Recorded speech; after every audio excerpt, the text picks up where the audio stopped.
యువతకి ఆహ్లాదంగా ఉండేలాగా కొన్ని అమ్యూజ్మెంట్ పార్క్ రూపంలో కానీ లేదా ఇటువంటి ఏర్పాట్లు చేయడం అనేది స్వాగతించాలండి మనం. ఎందుకంటే కొన్ని వేల మంది ప్రతిరోజు మన ఆంధ్రప్రదేశ్ రాష్ట్రం నుంచే, ఇటు తెలంగాణ రాష్ట్రం నుంచి కొన్ని వేల మంది గోవాకి వెళ్తాం మనం చూస్తూ ఉంటాం. వాళ్ళు కార్లు కట్టించుకొని లేకపోతే ట్రైన్కి వెళ్ళినాయి, ఫ్లైట్లకి వెళ్ళినాయి, ఏ రూపంలో వెళ్ళినా సరే కొన్ని వేల మంది వెళ్ళటం, కొన్ని వేల రూపాయలు ఖర్చు చేసుకుని లక్షల్లో ఖర్చు చేసేవాళ్ళు ఉన్నారు.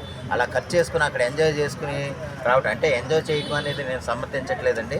కానీ ఏంటంటే వాళ్ళ ఆట విడుపుగా, అంటే వాళ్ళ శ్రమకి కష్టపడి వారం అంతా కష్టపడి సరే 2 రోజులు ఎంజాయ్ చేద్దామన్న ఉద్దేశంతో వాళ్ళు ఆ విధంగా చేస్తారు.